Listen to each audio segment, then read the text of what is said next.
Hello friends, মিঠুর পাকশালায় আপনাদের সবাইকে স্বাগত। আজ আমি একটা আলু ও হাফ কাপ চিড়ে দিয়ে ভীষণই হেলদি ও টেস্টি একটা রেসিপি আপনাদের সাথে শেয়ার করছি। এজন্য প্রথমে একটা মিডিয়াম সাইজের আলু নিয়ে নিয়েছি। আলুটাকে একটা ছোট ছিদ্রযুক্ত গ্রেটারের সাহায্যে গ্রেট করে নিতে হবে। তো আলুটাকে একেবারে জলের মধ্যে গ্রেট করে নিচ্ছি, তাহলে আলুটা কালো হয়ে যাবে। তো দেখুন, আলুটাকে এইভাবে একটা গ্রেটারের সাহায্যে খুব ভালো করে ঘষে গ্রেট করে নিয়েছি। আলুটাকে খুবই ছোট ছিদ্রযুক্ত গ্রেটারের সাহায্যে গ্রেট করে নিতে হবে, তাহলে রেসিপিটা তৈরি করতে সুবিধা হবে। তো দেখুন, এইভাবে আলুটাকে গ্রেট করে নিলাম। তারপরে আলুটাকে পরিষ্কার করে জল থেকে ধুয়ে তুলে নিতে হবে। তো এখন আলুটাকে এইভাবেই একটু গ্রেট করে নিলাম। তো দেখুন, আলুটা খুবই পাতলা পাতলা করে গ্রেট করা হয়েছে। এরপর এটাকে এখন একটু সাইডে রেখে দিচ্ছি। এরপর একটা এখানে পাত্র নিয়ে নিয়েছি, তাতে মেজারিং কাপ মেপে হাফ কাপ পরিমাণে চিড়ে নিয়েছি। চিড়েটাকে একটু বেশি পরিমাণে জল দিয়ে খুব পরিষ্কার করে ধুয়ে নেব। তো দেখুন, অনেকটাই জল দিয়ে দিয়েছি। তারপর এটাকে খুব ভালো করে একটু ধুয়ে নিয়ে জলটা ফেলে দিতে হবে।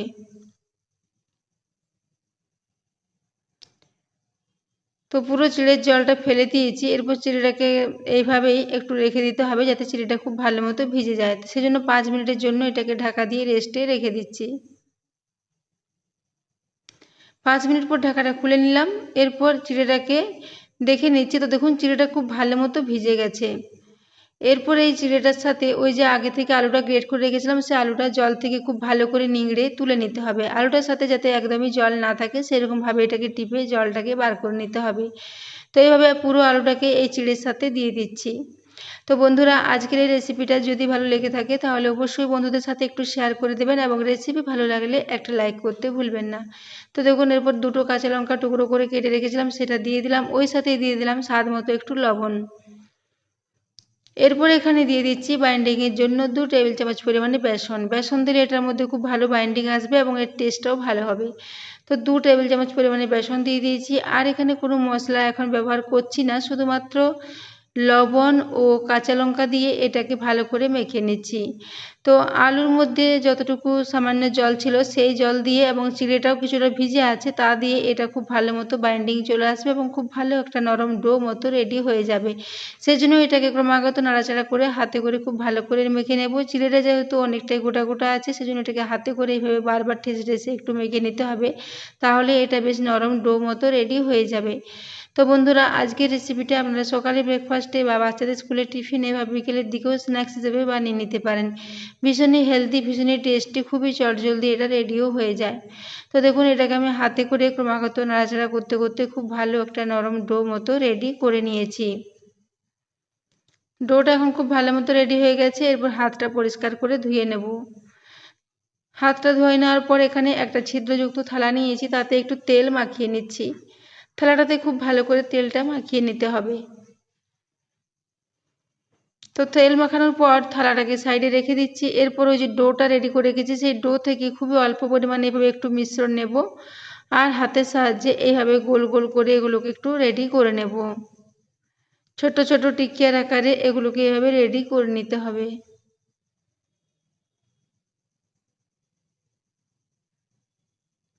তো দেখুন, এইভাবে ছোট ছোট গোল গোল টিকিয়ার মতো করে এগুলোকে রেডি করে নিচ্ছি। এখানে একটা রেডি করে নিয়েছি, আবারও একটা এভাবে রেডি করে নিচ্ছি। এগুলো বানিয়ে নেওয়া ভীষণই সহজ, আপনারা যে কেউ খুব সহজে রেডি করতে পারবেন, এবং সকালে তাড়াহুড়োর মধ্যে এরকম একটা হেলদি ব্রেকফাস্ট খুব সহজেই রেডি হয়ে যায়। তো দেখুন, এইভাবে দুটো তৈরি করে নিয়েছি। তো এইভাবে আমি সবগুলোকেই রেডি করে আগে এই থালার মধ্যে নিয়ে নেব। তো দেখুন, এখন সবগুলো রেডি করে নিয়েছি। এরপর দিকে গ্যাসে আমি আগে থেকে একটা পাত্রে হাফ গ্লাস পরিমাণে জল দিয়ে রেখেছিলাম। জলটা খুব ভালো মতো গরম হয়ে গেছে। এরপরে থালাটা এর উপরে দিয়ে দিচ্ছি। থালাটা দেওয়ার পর এখানে 5 থেকে 7 মিনিট পর্যন্ত একটু ঢাকা দিয়ে রেখে দেবো, যাতে এটা খুব ভালো মতো স্টিম হয়ে যায়। তো মাত্র 7 মিনিটের মধ্যে এটা খুব ভালো মতো স্টিম হয়ে যাবে, যেহেতু টিক্কিয়াগুলো খুবই ছোটো ছোটো আছে। তো মিডিয়াম ফ্লেমে এগুলোকে 7 মিনিটের জন্য রেখে দিয়েছিলাম। এখন এগুলোকে দেখে নিচ্ছি। তো দেখুন, এগুলো এখন খুব ভালো মতো স্টিম হয়ে গেছে, সেজন্য এগুলোকে গ্যাস থেকে নামিয়ে নিলাম। এরপর ঠান্ডা হওয়ার জন্য রেখে দিলাম 5 মিনিটের জন্য। 5 মিনিটের মধ্যে এটা খুব ভালো মতো ঠান্ডা হয়ে যাবে। তো দেখুন, এখন এটা খুব ভালো মতোই ঠান্ডা হয়ে গেছে। এরপর এগুলোকে হাতে করে তুলে নিয়ে একটা প্লেটের মধ্যে নিয়ে নিচ্ছি। তো দেখুন, এরপর সমস্তগুলোকে একটা প্লেটে তুলে নেব।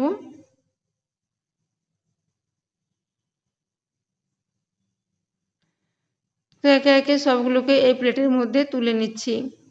তো বন্ধুরা আপনারা চাইলে এগুলোকে এইভাবে যে কোনো ধরনের চাটনির সাথে সার্ভ করতে পারেন, খেতে ভীষণই ভালো লাগবে। কিন্তু আমি এর টেস্টটা বাড়ানোর জন্য এটাকে একটু খুবই অল্প পরিমাণে তেল দিয়ে হালকা করে একটু ফ্রাই করে নেব। তো সেই জন্য গ্যাসে একটা কড়াই বসিয়ে দিয়েছি, তাতে 2 চা চামচ পরিমাণে সাদা তেল নিয়ে নিলাম।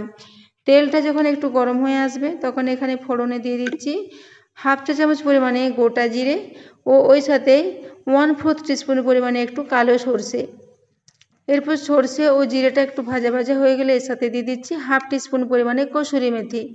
কসুরি মেথির পরিবর্তে এখানে কুচনো ধনেপাতার ব্যবহার করতে পারেন। তো এরপর মশলাগুলোকে তেলের মধ্যে দিয়ে একটু খুব ভালো করে ভেজে নেব। মশলাটা যখন হালকা ভাজা হয়ে আসবে তখন ওই যে নাস্তাগুলো রেডি করে রেখেছি ওগুলো একে একে এখানে দিয়ে দিচ্ছি। সমস্ত টিকিয়াগুলোকে এখানে এই তেলের মধ্যে দিয়ে দেব। তারপর উল্টে পাল্টে প্রায় 2 মিনিটের জন্য একটু এগুলোকে ফ্রাই করে নেব। তাহলে এগুলো ওপর নিচ দুদিকেই খুব ভালো মতো ফ্রাই হয়ে যাবে এবং জিরে কসুরি মেথি ও সরষেটাও এর মধ্যে খুব ভালো মতো কোট হয়ে যাবে। তো দেখুন এরপর এগুলোকে 1 থেকে 1.5 মিনিট পর আমি আবার একবার উল্টে দিচ্ছি।